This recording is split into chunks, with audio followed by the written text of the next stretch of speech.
The greatest betrayals do not begin with shouting. They begin with a promise for dinner and a chair that stays empty. If you have known a silence that swallows a house whole, like and subscribe so this story finds the hands that need it. My name is Evelyn Brooks, and on an April morning in 1989, my son told me, "Mama, I will be back by 6." And he walked out with his steel lunch pail and his thermos and a good heart, and the gravel popped under his tires as if the road itself were nodding yes. The kitchen smelled of percolated coffee and damp wool.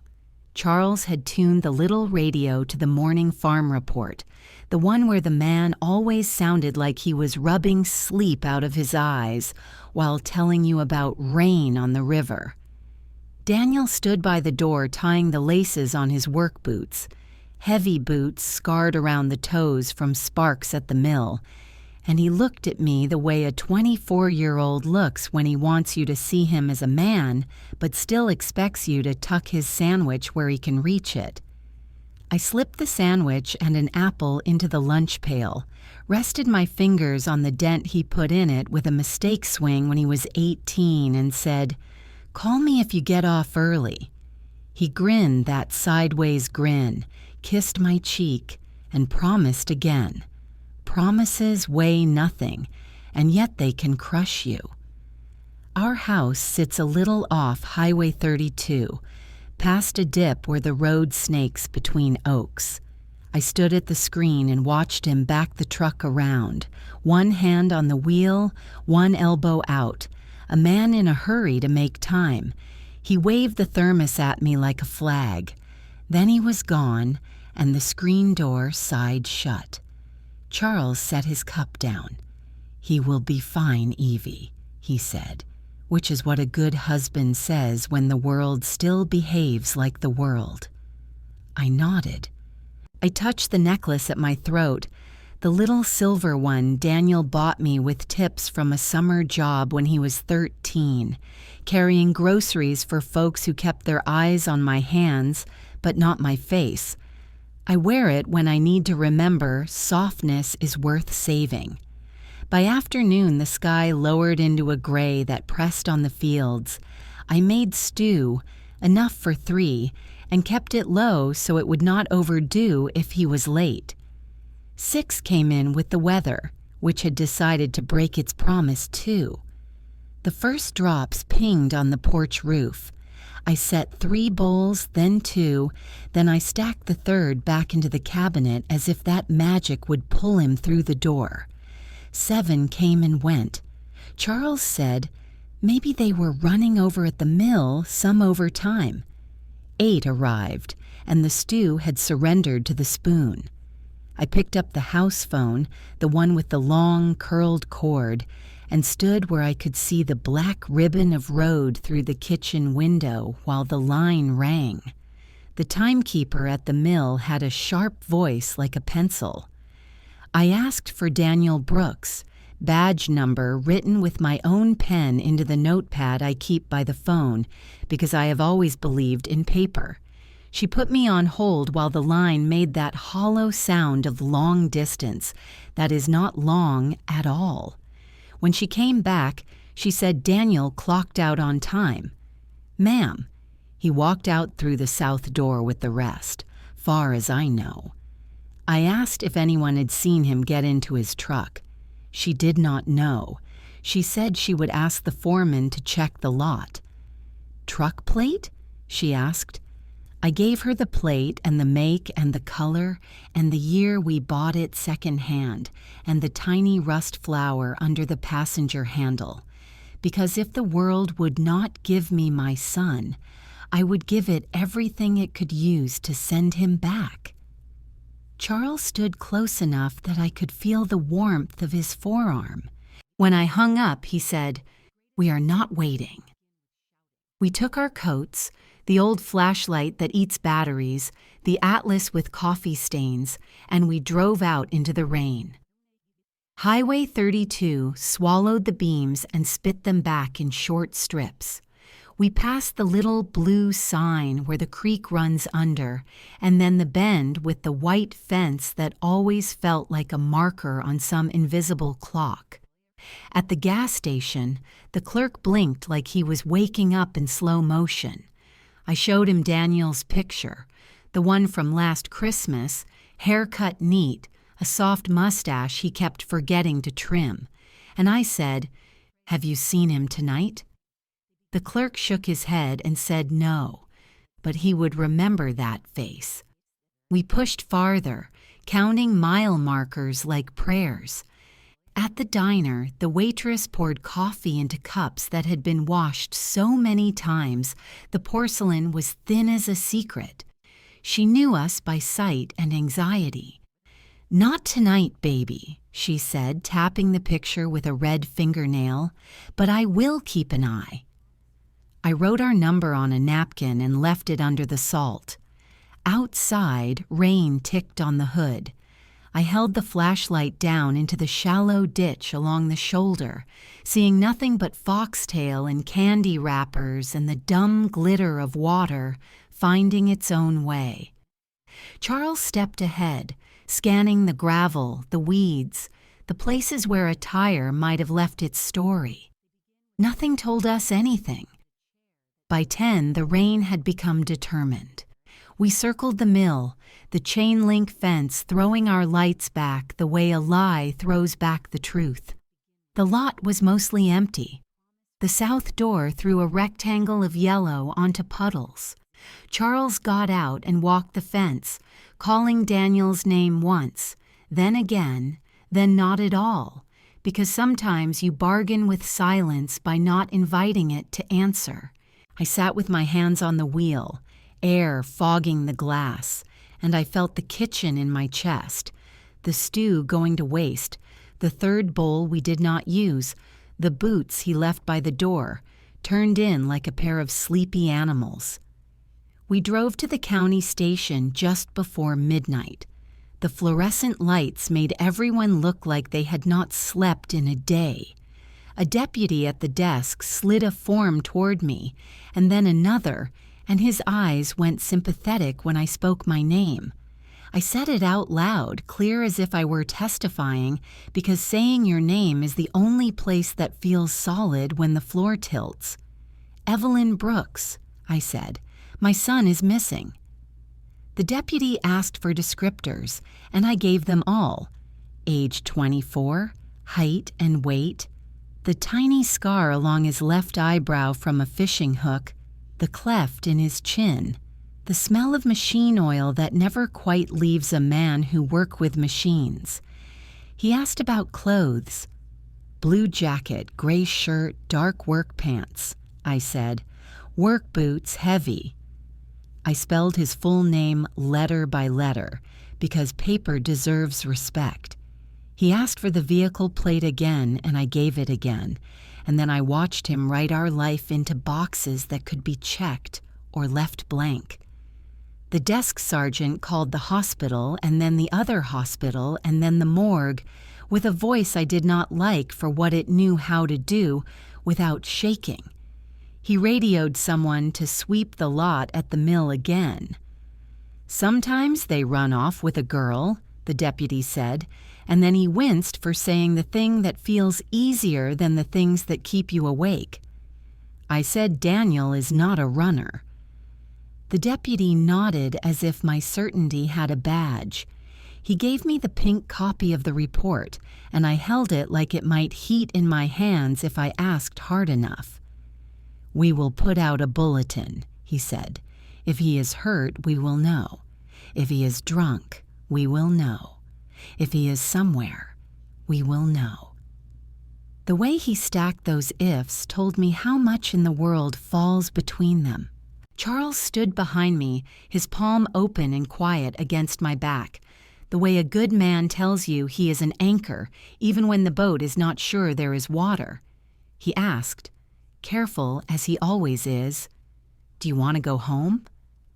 I said no and yes at the same time, and then we went home because even a search needs a place to start again.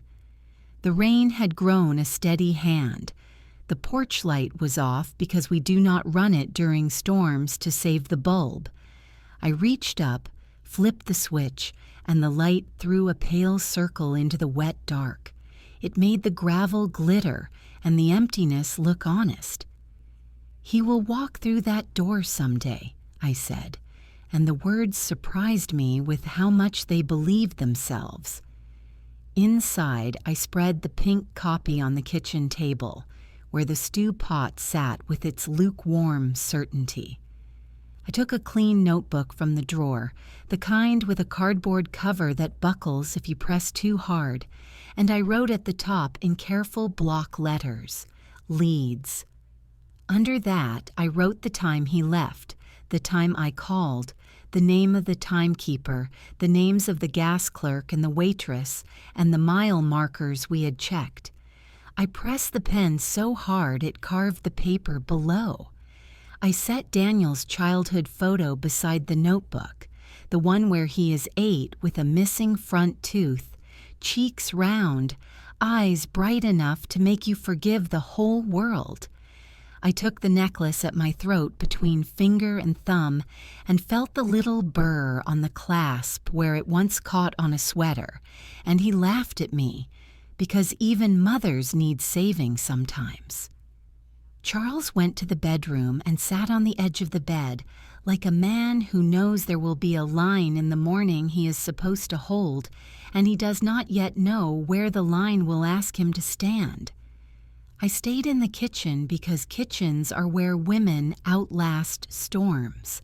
The house clock marked out seconds like steady rain.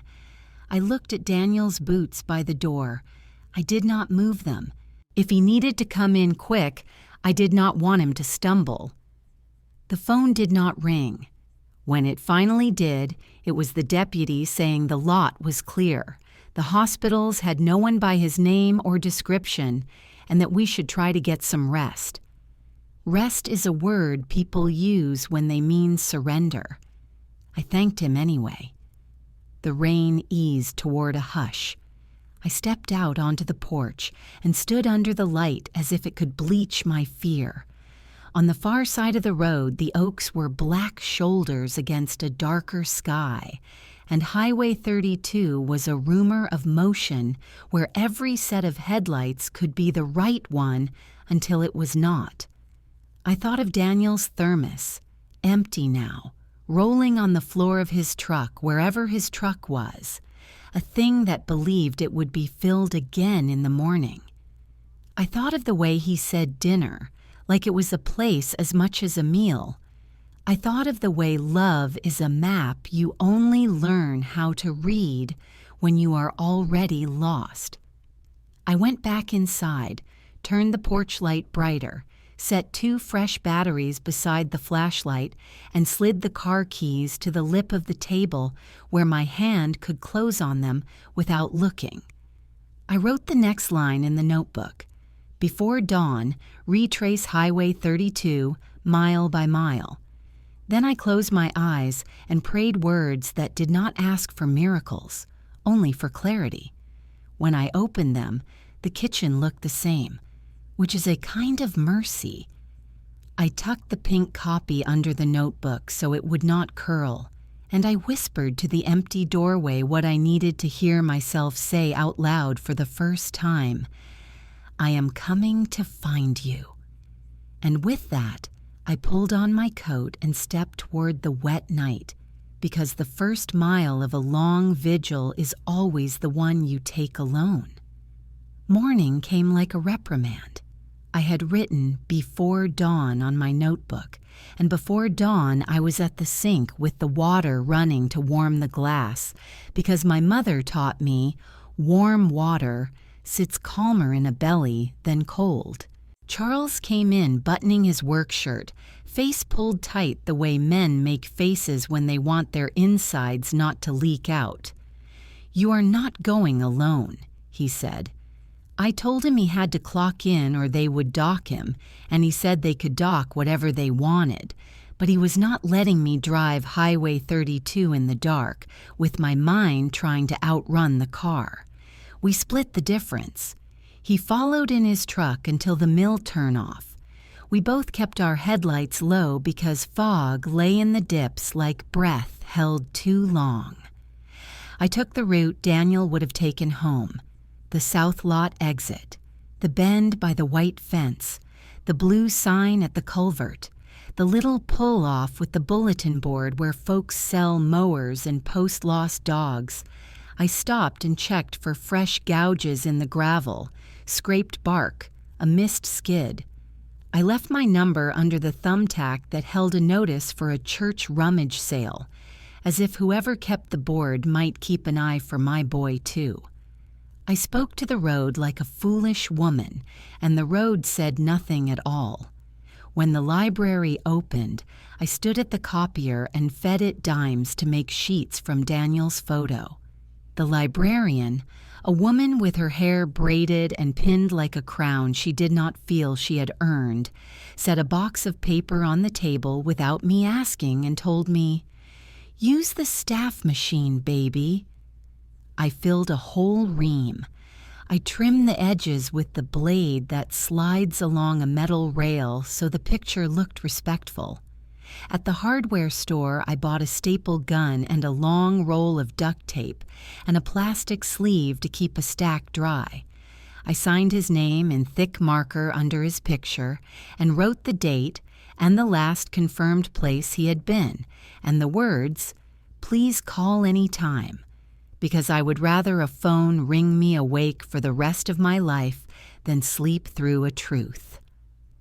By mid-morning, my hands smelled like ink and metal. I taped posters at the feed store, the diner, the gas station, the laundromat, the bulletin rack outside the county building, the window at the bar where retirees drink coffee until the noon whistle.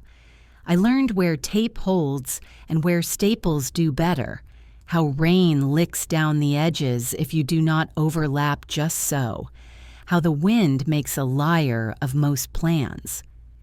I told people his name, and they repeated it back to me, some to be kind and some so it would hold in their mouths if they needed to say it later. I came home at dark with an empty roll and a cramp in my forearm that felt like a promise had sat there and grown sharp. The sheriff's office called the second day. They sent a deputy with a notebook and a patience that had been instructed. He asked if Daniel had a girlfriend, if he had any debts, if he had argued with anyone, if he had talked about leaving. I said no to more things than made sense even to my own ears, because a mother's no is not a denial. It is a protection spell that keeps the room from breaking. The deputy wrote it all anyway. He said they would canvass the mill floor, talk to the line boss, the timekeeper, the men who share cigarettes in the alley on breaks.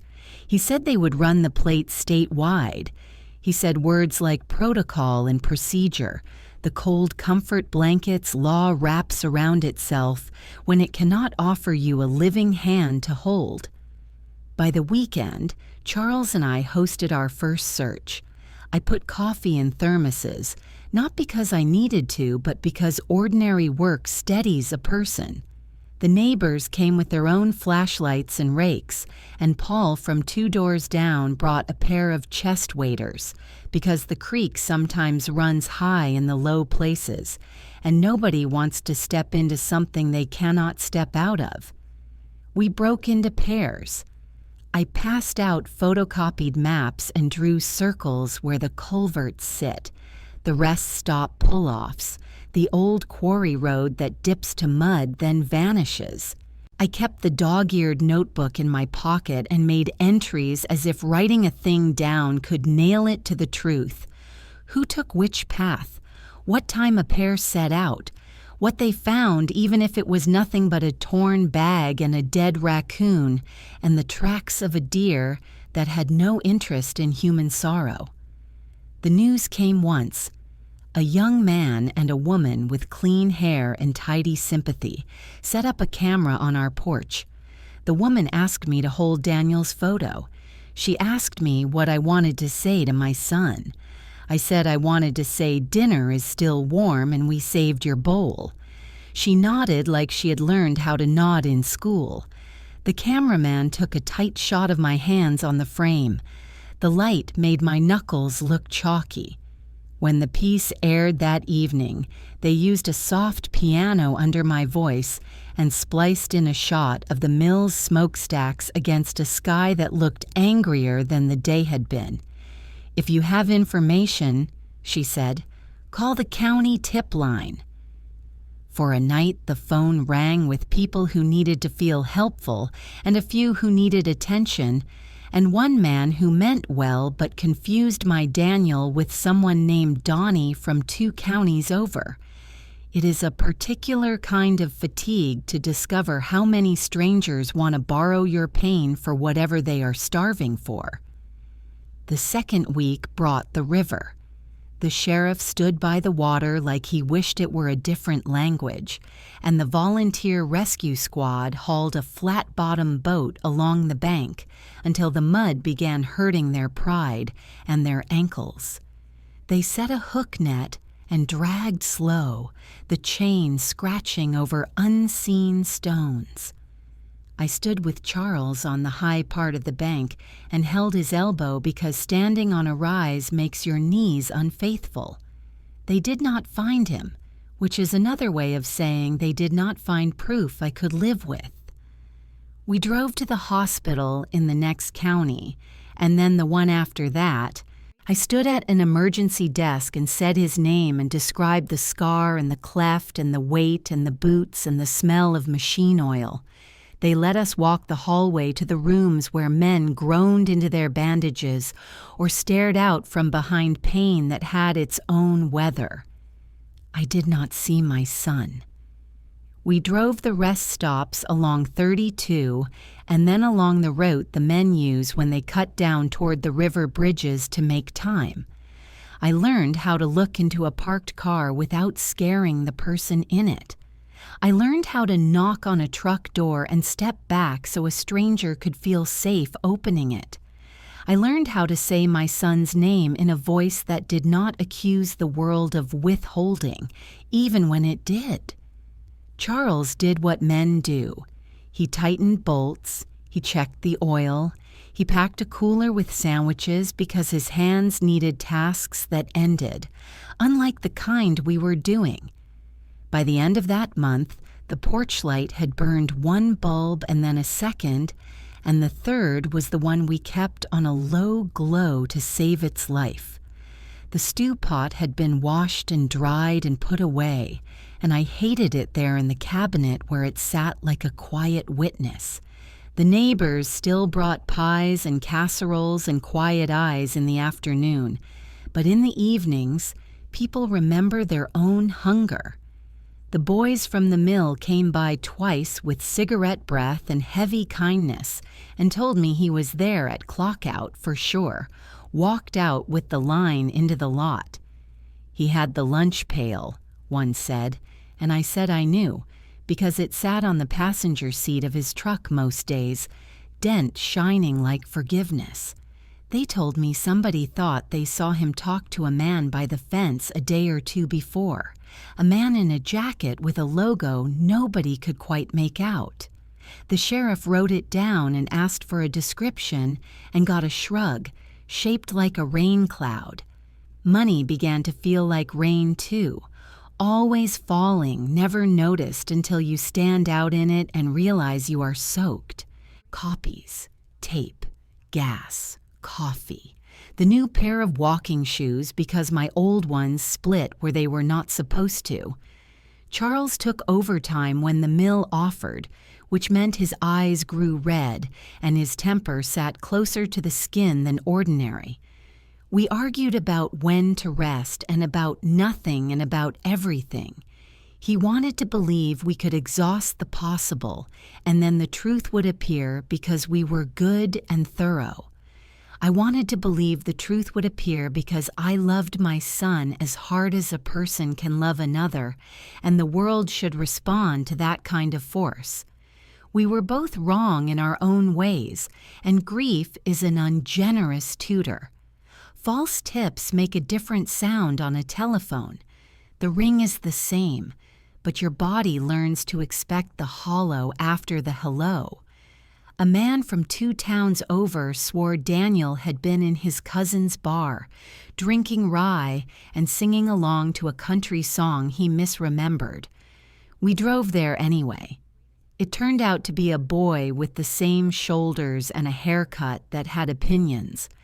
A woman I did not know told me at the laundromat she had a dream in which Daniel was under something white, and she pressed her palm to my forearm like she was pouring her vision into my body so I would not waste it.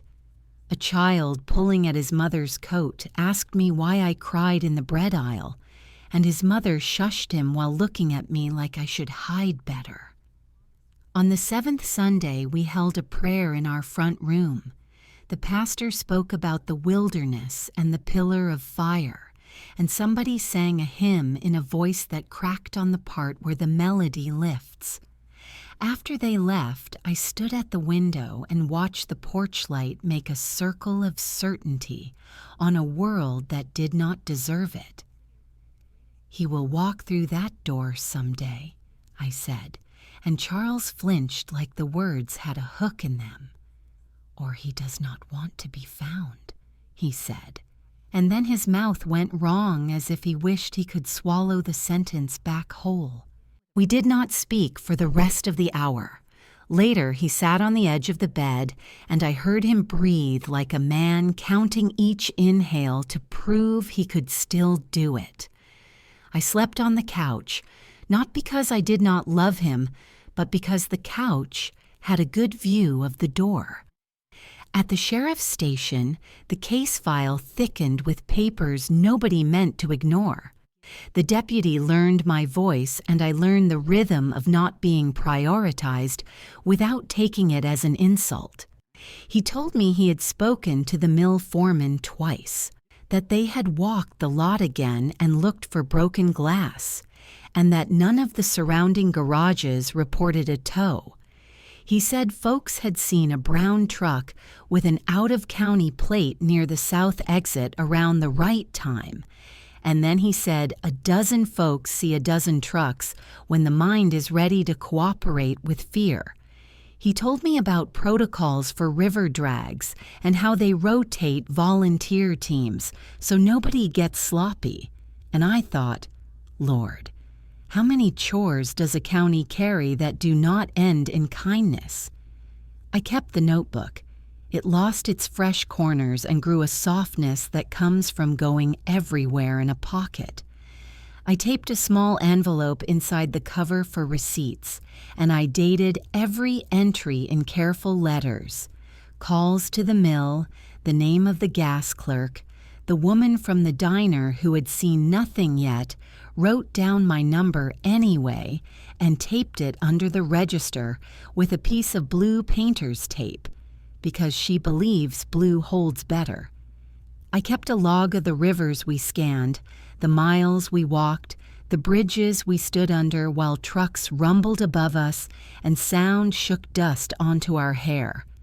I wrote down the name of a man who called from Kentucky, just across the line, who said he had seen a truck like ours near a back road that used to be the main road before the county rerouted traffic. He said the shoulder there was soft as cake after a rain. I underlined his name twice. The house learned our sadness. The TV flickered with the volume low. The kitchen clock grew louder. The picture of Daniel on the mantel acquired a fine spray of dust because I could not bring myself to wipe his face with a cloth like he was furniture. The stew pot went back on the shelf where it leaned against the mixing bowl and reminded me of nights when dinner had a guarantee baked into it.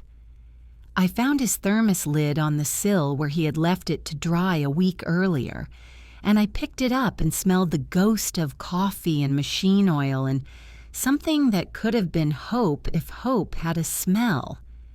I put the lid back because touching it felt like scratching a rash that was also the cure.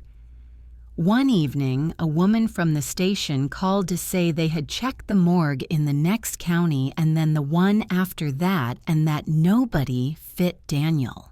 She said it like she wanted me to be glad. I thanked her and folded the absence into the place where I keep the other absences.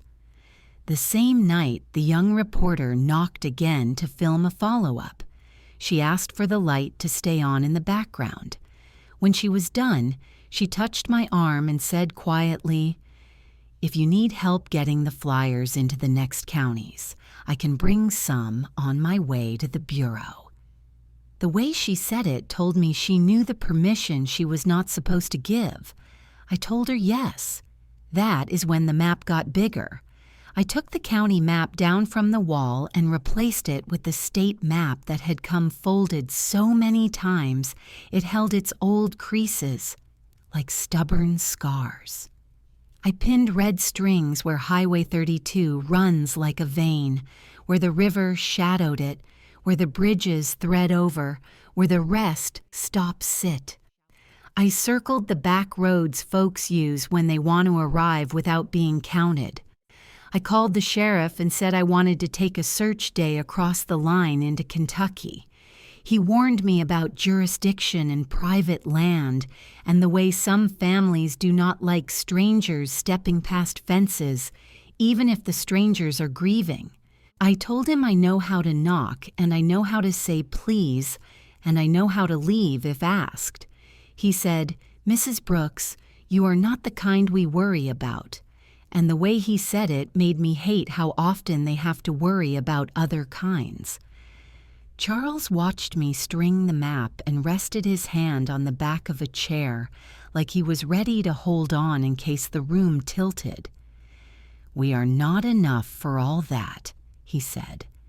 I told him I had already called the church women and the reporter and Paul with the waiters and the high school teacher who ran cross-country and knew the old bridle paths better than any of us. "We will do it in daylight," I said. "We will carry water, and we will stay together, and we will tell every man with a fence exactly what we are doing, and we will step back if he says no." I touched the necklace at my throat. The little burr on the clasp caught my skin and then let go, and the tiny sting reminded me that devices meant to hold can also release. Before bed, I took down a stack of flyers I had printed on brighter paper with fresh ink, so the photo would not wash to gray. I laid them on the table with a roll of tape and the staple gun and a grease pencil to mark dates and places. I set the car keys where I could find them without looking, moved the flashlight to the top of the stack, and slid a handful of quarters into my pocket, because payphones still stand in old towns like sentries, and sometimes a person needs to make a call when no stranger is listening. Then I stood at the porch light and fussed with the angle, so the cone reached all the way to the mailbox, because the thought of Daniel reaching without seeing made me sick. When the bulb hummed, I stepped back and let it hum, and in that quiet hum, I heard the edges of a larger map whispering its invitations. At dawn, we would cross the county line and go as far as gas, sunlight, and permission would carry us. And I had decided that whatever the world had kept from me, I would not let the world keep me from the world. So I wrote it at the top of the next clean page in the notebook, "Widen radius," and I underlined it twice. And with my hand on the keys and my eyes on Highway 32, I told the dark what it needed to fear. In the morning, I am coming with a map, a voice, and an army of ordinary people. The first day we crossed the county line, the air smelled like wet iron and diesel. I had written "widen radius" in thick letters across my notebook, and it looked like a command I had no choice but to obey. The old Ford coughed awake, and I drove with both hands tight on the wheel, the way my daddy taught me when the world could still be reasoned with.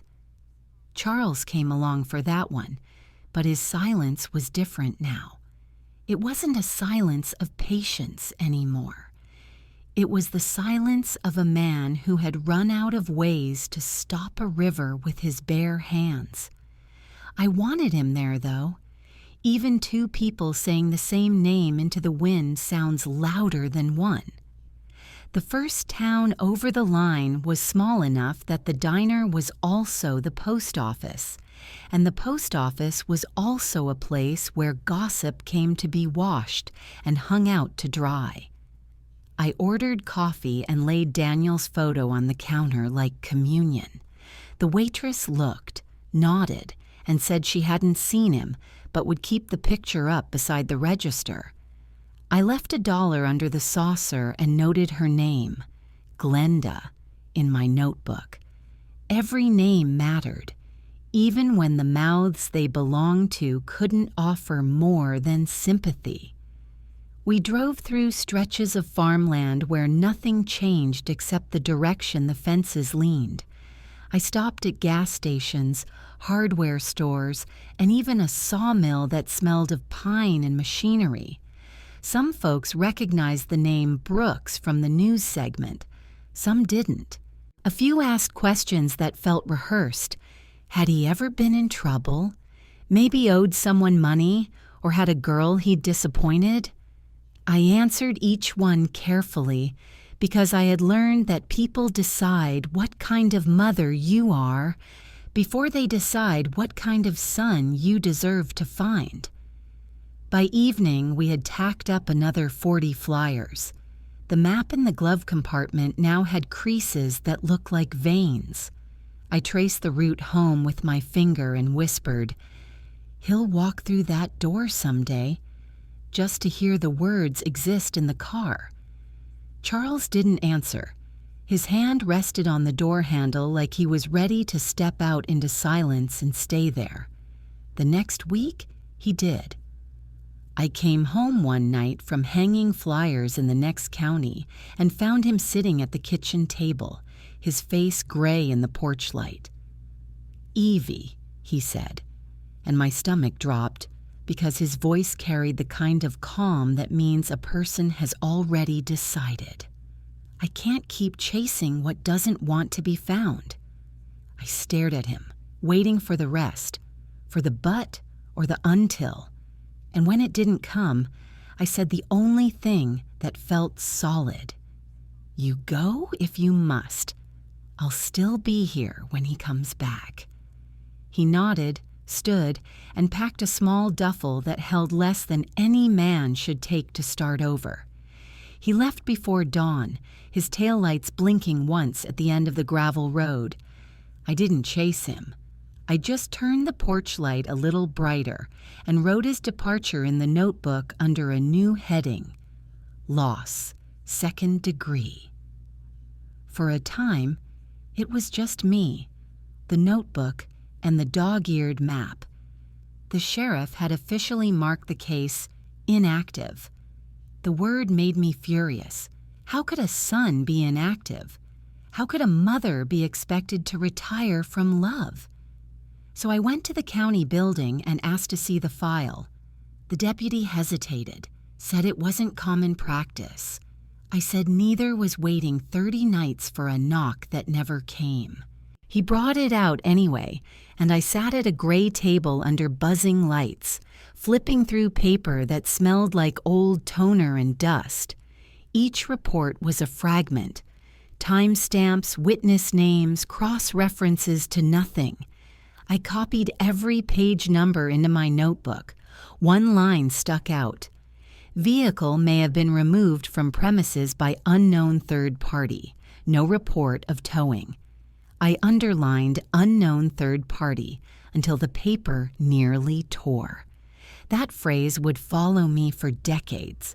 I found the name of a storage facility on one of the deputy's call sheets, not tied to Daniel directly, just scribbled as a follow-up that never got a check mark.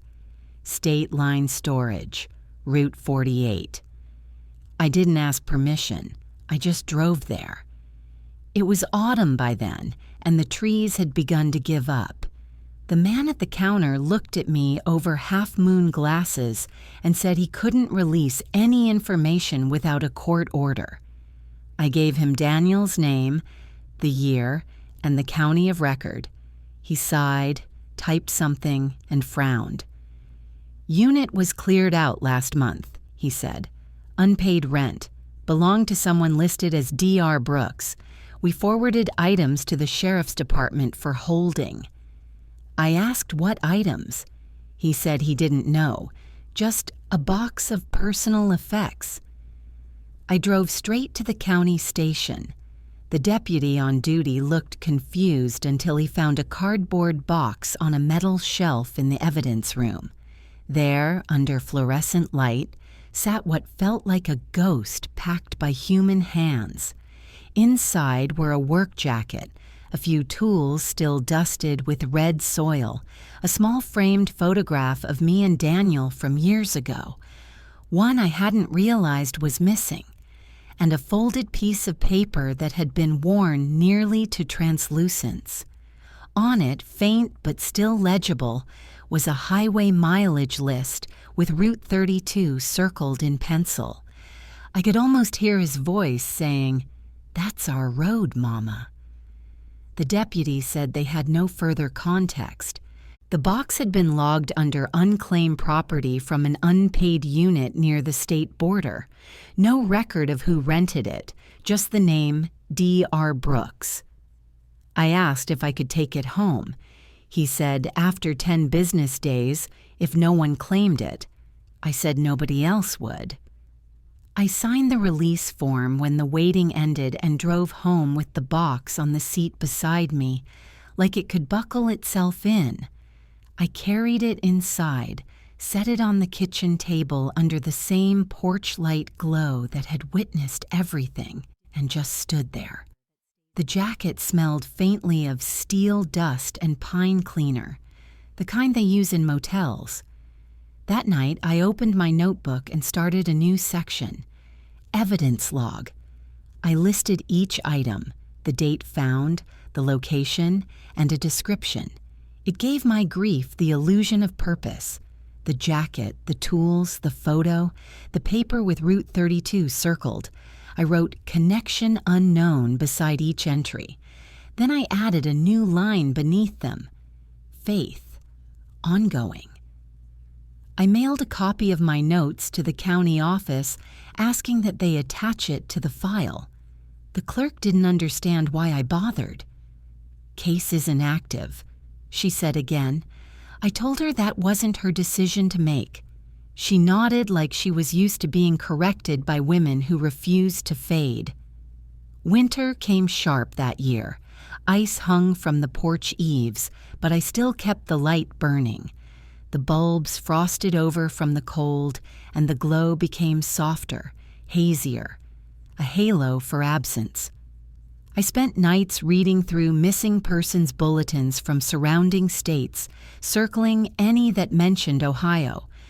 Most were white men with no ties to us, but one report from Kentucky listed young black male mid-20s seen hitchhiking west on Route 32 around May of '89. No name, no confirmation, just a direction. I drove that stretch myself come spring. It's funny how distance feels different when it's measured not in miles, but in hope. I stopped at a truck stop that smelled of grease and rain, asked the old man at the counter if he remembered anyone matching Daniel's description. He said he remembered a boy with a duffel heading toward Colorado. Looked like he'd been walking a long time but wasn't lost, just done. Those were his exact words. I thanked him, though I wasn't sure if that made things better or worse. Back home, I pressed that clue into the notebook. Colorado lead, unverified. Over the next few years, the rhythm of my life became that notebook. Every call, every letter, every false hope logged in neat handwriting. I even color-coded sections, blue for law enforcement, green for tips, red for dead ends. People would sometimes tell me to move on, to let God handle it. I always smiled politely and said, maybe he's letting me handle a part of it. Charles sent one letter from a job site in Indiana, said he was fine, and that he prayed Daniel was too. I wrote back, but the envelope returned stamped, moved, no forwarding address. That was the day I realized the search had split us into separate coordinates on the same map. Years passed that way. Posters fading, calls slowing, my own hair going gray. Still, I couldn't throw away the notebook. I bought new volumes when one filled, numbering them like years in exile. Volume 1, Volume 2, Volume 3. By the 5th, the pages were yellowed and my handwriting had steadied into something slower, more deliberate. Then, one morning in late 2012, I got a call from a deputy whose name I didn't recognize. His voice was young, nervous. "Mrs. Brooks, we found something that may relate to your son's case." For a second, the room tilted. My hand gripped the counter. "What did you find?" He hesitated. "Not him, ma'am, just records from a storage facility across the state line that match his name. Old lease agreements, aliases maybe. We're still sorting through it." I sat down at the kitchen table, the same place I had filed the first report nearly 24 years earlier. My hands were steady now. I wrote 2012 lead, alias, and underlined it twice. Something in me knew this was not the end, that the story I'd been writing in ink and hope for decades was about to turn a page I couldn't predict. That night, I turned the porch light a little lower, more for comfort than signal. I poured myself coffee from Daniel's old thermos, just to see if the metal still held warmth. It did. I whispered into the quiet. He didn't want to be found. The words felt heavier this time, less like an accusation and more like an understanding I wasn't ready to accept. But I wasn't done. I had one more chapter to add to the notebook, and this time, the line I wrote at the bottom wasn't a date or a name. It was a promise. Next, find the paper trail. And somewhere between Ohio and the desert west, that paper trail was already leading me toward a truth that would break my heart all over again. The older I grew, the quieter the world became, and in that quiet I learned how hope changes shape. It stops being loud. It turns into a ritual, folding a blanket the same way each morning, polishing the kitchen counter where a boy once dropped his keys, keeping a porch light burning even when you stop believing it makes a difference. By the time I moved to Arizona, the winters in Ohio had grown too cruel for my bones. The mill had long shut down, Charles had vanished into whatever work he could find, and most of the neighbors who once helped search were buried or relocated. I bought a small trailer outside Tucson with the settlement money from my father's land, dry, sun-bleached, with a cactus in the yard that leaned like it wanted to listen. I told myself the dry air would be good for me. But it wasn't air I needed. It was something to fill the space where time used to live. Every evening I'd switch on the television, flip between local news and national broadcasts, half listening for his name. Though decades had passed, I cooked small meals for one, left half on the stove, and kept Daniel's photo taped to the cabinet above the sink. Sometimes, when I'd catch my reflection near it, I'd whisper, "He'll walk through that door someday." It had become less a statement of belief than a form of breathing. The sheriff back home had retired long ago. His replacement sent me an envelope with what was left of the file: copies, logs, some photos of the mill parking lot, a list of the rivers dragged. I laid it all out on my table like a puzzle missing half the pieces. The box from the storage unit sat beside it, the jacket folded neat, The tools still rusted from Ohio air. I started a new notebook, Volume 6. On the first page, I wrote, "Search status, informal." It was my way of refusing to declare an ending. Some nights, the desert wind would rattle the trailer walls, and I'd think of Ohio storms, of wet gravel and the hum of the porch light. I'd imagine Daniel walking some nameless back road, older now, hair grayer, maybe even wearing that jacket from the box. I'd picture him glancing at his reflection in a diner window and recognizing me in his own eyes.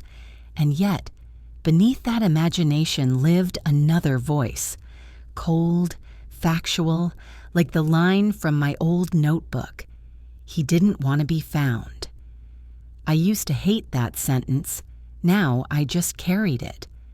When the storage unit discovery resurfaced in 2012, it sparked a new rhythm in me. I called every county office that might have handled the evidence, asked for records, dates, inventory logs. Some clerks were kind, some dismissive, and some quietly curious, like the story had become a local myth that needed closing. That's when I met Deputy Lang. He was young enough to be Daniel's son, earnest and soft-spoken. He took my calls seriously, promised to look into the cross-state documentation. "Mrs. Brooks," he said one afternoon, "there's a lot of noise on the federal end. Old case merges, identity theft reports. But I'll flag your name in the system, so if anything surfaces, you'll know." It was the first genuine act of respect I'd felt from law enforcement in years. Weeks later, I received a call from a number with a Nevada area code. The woman on the line introduced herself as Investigator Chen, Federal Liaison for Multi-State Identity Cases. She mentioned an archived alias record that matched Daniel's Social Security prefix. My pulse stuttered. "Are you saying he's alive?" I asked. She paused. "Mrs. Brooks, I'm saying a man matching your son's birth details used his identifiers on employment forms from the early 2000s under a different name. We're verifying with records in Clark County." Clark County, Nevada, the desert. For the first time in decades, the search wasn't something I had to chase. It was chasing me. After the call, I sat outside in the heat. The desert sun doesn't forgive, but it tells the truth. I watched the light crawl over the sand and thought of every morning I'd begged for a sign. I got one now. Only it didn't come with comfort. It came with confusion. If he'd used aliases, if he'd worked under new names, it meant he wasn't lost. He was hiding. That night, I didn't turn on the porch light. I couldn't. For 35 years, it had been a beacon of forgiveness. But I realized it might also have been a burden, a reminder of a home he had chosen to abandon. Still, I couldn't sit still. I called Deputy Lang again and asked him to help me draft a request for interstate file access. He explained it might take weeks, maybe months, but promised to expedite it. "I'll call you the moment something lands," he said. So I waited the only way I knew how, documenting. I dug through old notebooks, cross-referencing names, handwriting patterns, and counties.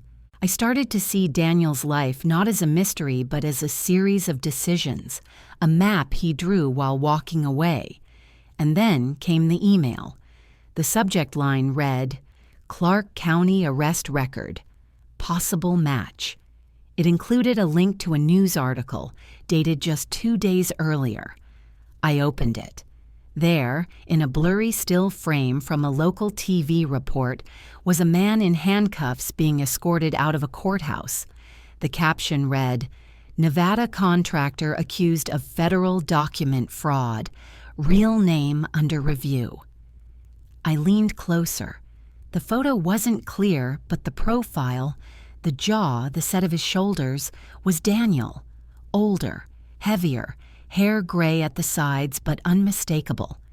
The article said he'd been living under multiple names, working on government maintenance contracts, married once, no children, no record of family. It said he'd told coworkers he was born in Ohio, but his family had died long ago.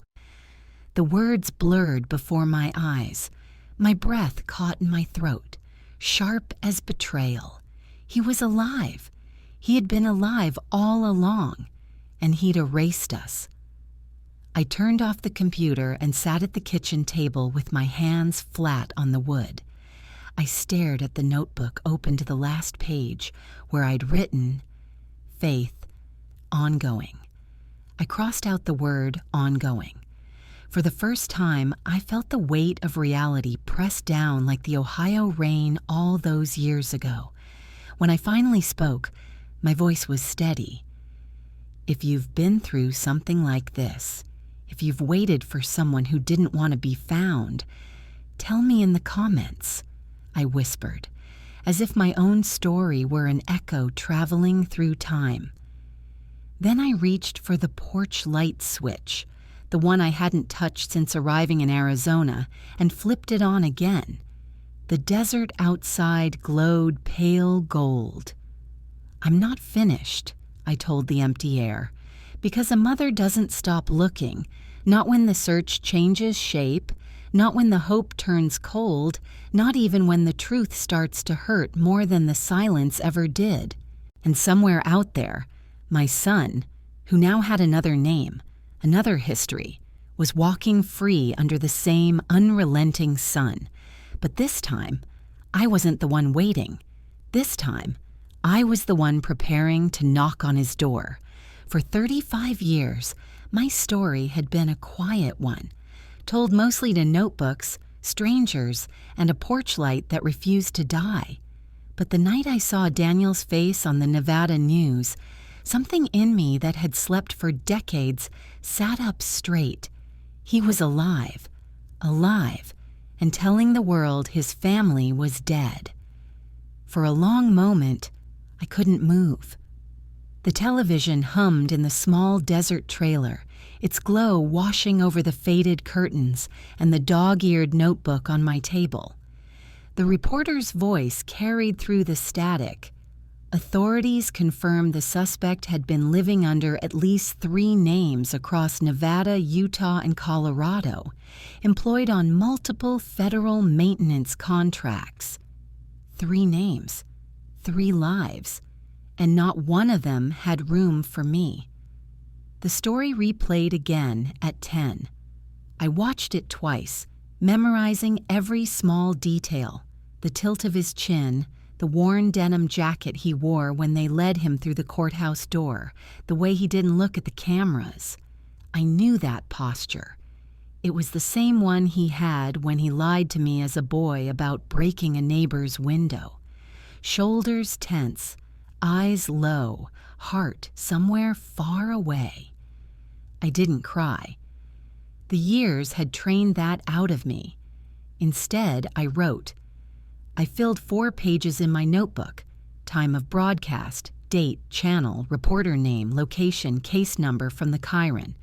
Then I drew a long, straight line under the last word and wrote, "Contact Nevada authorities first thing." The next morning, I called. The operator transferred me twice before a detective picked up. His voice was courteous but rushed. I told him who I was, gave Daniel's full name, date of birth, birthplace, social security number, and the missing person report number from Ohio, 1989. There was a pause long enough for me to hear him typing. Then, carefully, "Ma'am, we have that match on file. The man currently in custody used several aliases, but the original birth certificate traces back to your son's information. He's being held pending identity confirmation and federal review." My breath caught. Is he talking? Another pause. "Not much. He's requested counsel. He confirmed his birth name but claims his family is deceased. I'm sorry, Mrs. Brooks." I pressed the receiver tight to my ear. "Can I speak with him?" "I don't think that's advisable at this stage," he said. "He's not taking personal calls. Tell him his mother's alive." "I'll note that in the file," he said gently, like someone closing a window between us. When I hung up, the desert heat felt heavier. I opened Daniel's old lunch pail, the one I'd kept all these years, and laid it on the table beside the notebook. It still had a faint dent near the latch. I touched it and whispered, "He'll walk through that door someday." But this time the words cracked halfway through. For the next 2 days, I couldn't stop watching the television. Every channel, every broadcast, every snippet of courthouse footage. I saw him again in another clip, head down, handcuffed, stepping into a van. A caption read, "Clark County suspect faces federal fraud charges, family records under review." The reporter mentioned something about a prior marriage in Colorado, a small house near Pueblo, no children, no next of kin listed. The phrase, "no next of kin," burned itself into me. I called the station. The receptionist transferred me to a producer who listened as I explained that I was the mother of the man in their story. She said they couldn't confirm identities, but took my contact information anyway. "If we can verify your connection," she said, "we might be interested in a follow-up piece." A follow-up piece. 35 years of waiting turned into a piece. Still, I said yes. I had nothing left to hide. That afternoon, a woman named Martha from the Tucson affiliate came to interview me. She had the kind of face that tried to balance professionalism and pity. She asked me to sit by the window for better light. The desert sun painted everything gold, even my grief. She set her camera on the table and asked, "When was the last time you saw your son, Mrs. Brooks?" "April 3rd, 1989, I said. "He was 24. He left for work with his lunch pail and thermos, promised to be back for dinner." She asked what I'd say to him now. I took a breath. I'd say, "You're still my boy, even if you changed your name. You don't need to run anymore." Her eyes glistened, but she said nothing. When the interview ended, she squeezed my hand and whispered, "You have his eyes." That night, I waited for the piece to air. They played a short segment, my face framed by the window, my voice soft but steady. "He'll walk through that door someday." Under it, the headline, "Mother Still Waits, Decades After Son's Disappearance." For the first time, my story wasn't just in a notebook. It was out there, somewhere he might see it. And the next morning, the phone rang. "Mrs. Brooks?" "Yes. This is Detective Ruiz from the Clark County Sheriff's Office. Your call record was flagged. The subject, Mr. Brooks, well, he's been informed of your contact attempts." My heart thudded. "And?" "He declined communication." The words hit harder than any truth I'd prepared for. "Declined?" "He told the staff he doesn't have live-in relatives. He asked that no messages be delivered." I felt my throat tighten. "He knows who I am," I said quietly. "Yes, ma'am," the detective said. "He was informed." I hung up. The world went still. I stared at the lunch pail, the thermos, the photo on the wall. Everything that had once been sacred now felt like evidence of something I had imagined too kindly. I poured myself coffee, though my hands trembled too much to drink. Outside, the desert shimmered, endless and empty. And yet, beneath the devastation, a strange clarity surfaced. For decades, I had believed he was lost, taken, maybe even dead. Now I knew he had chosen the distance. That was its own kind of truth, cruel but clean. I wrote a new entry in the notebook. Daniel Brooks confirmed alive Nevada, refused contact, claims family deceased. Then below it, love persists without permission. I mailed a letter anyway to the detention facility listed in the report. I kept it short. Daniel, I saw you on the news. I know the years have changed us both, but I still remember the sound of your laugh. I don't need an apology. I only need to know you're breathing free. Mama, I sent it certified mail and checked the tracking every morning. 2 weeks later, it showed as delivered. He never replied. Another week, I saw a new update online. Federal authorities release Nevada identity suspect pending review. That was all. No follow-up, no photographs, no explanation. Just gone again, this time by choice. I sat outside that night under the Arizona sky, the desert wind brushing my hair. The stars were sharp enough to cut you if you looked too long. I thought about all the places he might be. Colorado, Nevada, maybe somewhere farther, under a name I'd never know. I whispered the second phrase that had haunted me for years. He didn't want to be found. But this time I said it not in bitterness, but in surrender, because I finally understood. Finding someone isn't always the same as saving them. Still, I wrote one more letter. This one I didn't mail. Daniel, they said you were free again. Maybe that's all you ever wanted.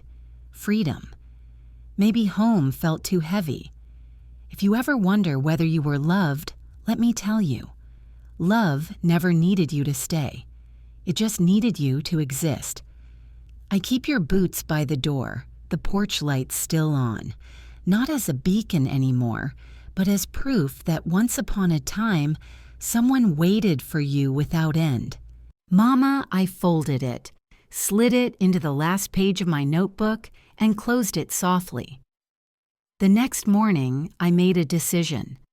I drove into town, bought a fresh bulb for the porch light, and when evening came, I climbed onto the small ladder outside my trailer and screwed it in myself.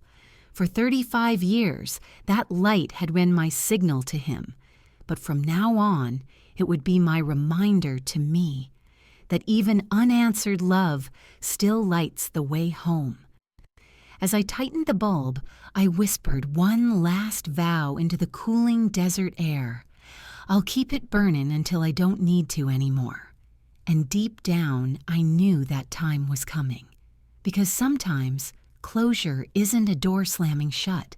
It's the quiet decision to stop waiting for it to open. Somewhere in Nevada, my son was free again, walking under the same stars that now burned above me. And though we would never meet again, a part of me finally exhaled. Still, I had one thing left to do. One final letter, one final goodbye, before I could finally turn the light off. Part 6-7. The morning after the news confirmed his release, the desert felt heavier than usual. Even the light seemed slower to rise, as if the sun itself wasn't sure whether it wanted to begin again. I woke before dawn, as I always did, and sat by the window with my coffee, the notebook open in front of me. The last entry stared back at me like a bruise that refused to fade. Refused contact. Claims family deceased. I read it aloud once, softly to make it real. Then I turned the page. The new one was blank. Empty space has its own kind of authority. I wrote, "Follow up with Nevada authorities." It wasn't that I expected anything to change. It was simply that a mother doesn't stop trying, even when trying feels foolish. When the office opened, I called Detective Ruiz again. He remembered my voice. "Mrs. Brooks," he said carefully, "I was meaning to reach out. The subject was processed and released. Federal hold expired. Lack of prosecutable evidence." "Where is he now?" I asked. He hesitated. "We don't know. He listed no permanent address, no known associates. He signed release forms under his legal name, Daniel Brooks, but his previous residence is abandoned. Did he leave a forwarding contact? A phone number? No, ma'am. Silence stretched between us like wire pulled too tight. I could hear him breathing on the other end, that awkward kind of breathing people do when they're trying to be kind but also trying to escape. Finally, he said, "For what it's worth, I think he knew you were alive. He asked one question before leaving, if anyone else had been searching for him." My hand shook. "And you told him?" I said yes. "And what did he say?" The detective hesitated again. He said, "Tell her I'm all right, but tell her not to look for me." The sound that left my throat wasn't a sob. It was something smaller, something more ancient, a sound that lives between heartbreak and relief. After I hung up, I sat for a long time with my palms flat against the table. Tell her not to look for me. It was strange that he would still try to protect me, even through rejection. Or maybe it wasn't protection. Maybe it was guilt wearing its Sunday best. That night, I went outside. The desert was quiet except for the hum of the electric lines. I could see the faint highway in the distance, glowing red and white from the cars that didn't know me. Above them, the stars looked like bullet holes in the dark. I reached up and turned off the porch light for the first time in 35 years. The darkness was absolute, and in that darkness I realized how tired I truly was. Not just in my bones, but in the part of me that had been holding its breath since 1989. I didn't cry. Not that night. I just sat and let the dark settle on me like forgiveness, finally deciding I'd earned it. But a mother's instinct isn't something you can extinguish with a switch. The next morning, I took out my old typewriter, the one I'd used back when I worked at the library in my younger years. The keys stuck on the S, but it still worked well enough. I rolled in a clean sheet of paper and began to write my last letter to Daniel. To my son, wherever you are, they told me you asked them to tell me not to look for you, so I won't. Not because you told me to stop, but because I finally understand that love doesn't need to chase to exist. You've carried your reasons like I've carried my waiting. I used to think I could outlast the silence if I just kept the light on long enough, but the truth is, silence doesn't end. We just learn to live beside it. I want you to know I'm not angry. I was, for a time, angry enough to hate my own patience, but now I just hope you find peace in whatever name you wear, whatever sky you stand under. You don't owe me a return. You've already returned once, through a screen, through a headline, through the proof that you lived. That's enough for me now. Love never died here. It only changed its job. Your mother, Evelyn. I folded the page and sealed it in an envelope addressed simply, "For Daniel Brooks, if found." Then I tucked it inside the final notebook, between the pages where his picture from the storage box was taped. I didn't mail it. Some letters aren't meant to travel. They just need to exist. Over the following weeks, I began sorting through my things. I packed away the evidence boxes, the maps, the copies of the missing posters now yellowed at the edges. I tied them together with string and labeled them in neat handwriting. Brooks Case Archive, 1989-2024. It wasn't closure, not exactly. It was order. And sometimes order is the best you can hope for. Every few days, the phone would ring. Journalists, retired officers, even a podcaster asking to interview me about the longest open disappearance in Ohio's history. I said no to all of them. I didn't need a stage. I'd had a lifetime of waiting in public already. Instead, I started something new. I began volunteering at the local community center, helping other families of the missing write down their timelines, document their searches, log every detail the way I had. People called me Miss Evelyn, and when they told their stories, I listened. Sometimes I'd tell them about the importance of notebooks. Paper remembers what pain forgets, I'd say, and they'd nod like I'd told them a secret worth keeping.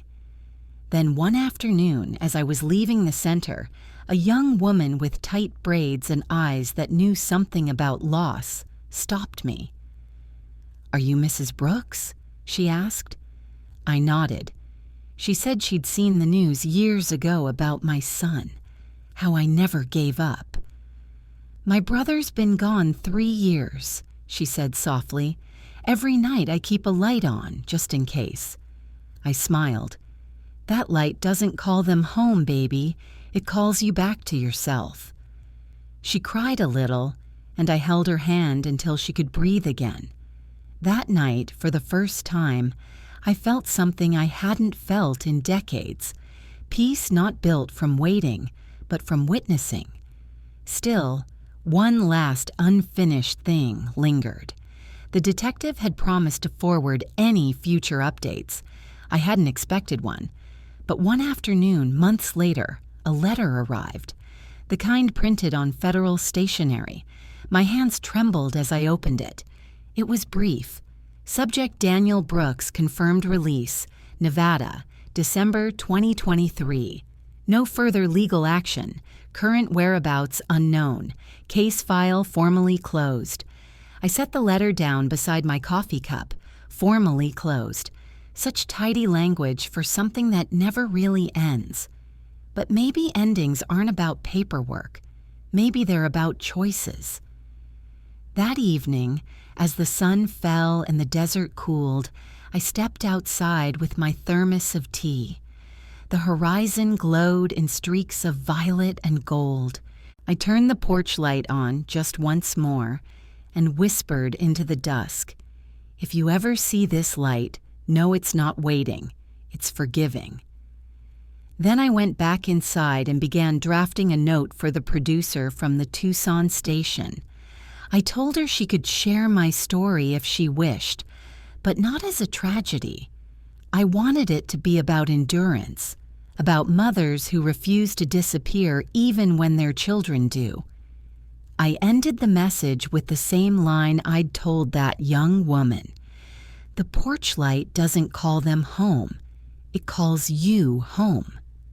When I pressed send, I felt something lift. Not the pain, not the love, but the need to carry both alone. And somewhere out there, under the same moon, I hoped my son felt it too. The peace of being forgiven, even by someone he had chosen to forget. Because that's the strange mercy of life. You can lose everything and still choose grace. Tomorrow I would turn off the light for good. But tonight it would burn one last time, steady, soft, and golden, not for him, not for me, but for every soul who still waits in the dark, learning how to let go without closing their eyes. Part 7-7, I didn't plan a ceremony for it. I didn't need one. The last evening came quietly, like most meaningful things do, without fanfare, without warning. The air outside the trailer was warm enough that the desert didn't bother pretending to cool down. I brewed a small cup of tea, the same chamomile I used to drink during those sleepless Ohio nights, and carried it outside. The light over the door flickered faintly, old wiring humming like an insect in the heat. That bulb had burned through storms, wind, even neglect. It had outlived Charles. It had outlasted the case. It had outlasted the waiting. I stood under it for a long time. In the distance, Highway 10 stretched like a silver thread, the occasional truck sliding past, its headlights trailing memories instead of sound. I thought of all the roads Daniel must have taken, all the miles I'd imagined him crossing, each one leading farther away. The thought didn't hurt like it used to. It was just true. Inside, my notebook sat stacked neatly on the counter, Volume 1 through Volume 6. Every word I'd written about him, from the first phone call to the last letter, was preserved there. Not as evidence anymore, but as testimony. A record that love, even unreturned, had shape and stamina. I poured a small drop of my tea into the sand, the way my grandmother used to when she wanted to share with the ancestors, and said softly, "He's alive. You can rest now." Then I whispered to myself, "And so can I." The last sunset I'd ever watch with that porch light on was breathtaking. A thin gold line burned across the horizon, spilling light into every crevice of the desert. The cactus near the fence cast a long shadow that reached almost to the steps. I smiled at it. In another life, I might have called that shadow a visitor. When the first stars began to appear, I reached for the switch. My hand hesitated. Habit is its own form of faith. That's when I heard it. Not a sound exactly, but a memory of one. Gravel under tires. The same crunch that started this story all those years ago in Ohio. It wasn't him, of course, probably just a neighbor on the next plot over. But the sound was kind, familiar, and it let me believe for one suspended heartbeat that endings could rhyme with beginnings. I turned the switch. The bulb dimmed, flickered once, and then went out. The darkness that followed wasn't frightening. It felt honest. I stood there for a long time, letting the stars take over what the bulb had guarded for 35 years. Somewhere out there, Daniel lived under this same sky, maybe looking at the same constellations, maybe not looking up at all. Either way, I forgave him, fully, quietly, completely. I went back inside and sat at the table. The lunch pail was still there, polished clean. Inside it, folded small, was the letter I'd written him but never mailed. I decided to keep it that way, not as a plea, but as proof of survival. Before bed, I opened the notebook one last time. The final page was blank. I took my pen and wrote, "End of search. Beginning of peace." Porch light turned off, April 7th, 2024. He didn't want to be found, but I found myself anyway. I closed the notebook gently and placed it on top of the stack. The sound it made, a soft thud against the counter, felt like a closing prayer. Then, for the first time in my life, I didn't look toward the door before sleeping. When morning came, the desert light spilled through the curtains, pale and clean. No porch bulb glowed outside, but I didn't miss it. I brewed coffee, fed the stray cat that sometimes wandered by, and watched the world wake up without needing to hold its hand. If you've listened this far, thank you. If you've waited for someone who never came home, I want you to hear me clearly. Your love is still real, even if your story didn't end the way you hoped. We don't measure devotion by reunion. We measure it by endurance. Some doors never open again, and that's all right. The porch light isn't meant to last forever. Sometimes it just stays on long enough to guide you back inside. So when you turn yours off someday, do it gently. Don't call it giving up. Call it letting the dawn in. That's what I did. And in that dawn, quiet, golden, without witnesses, I finally felt something I'd forgotten the name of. Peace.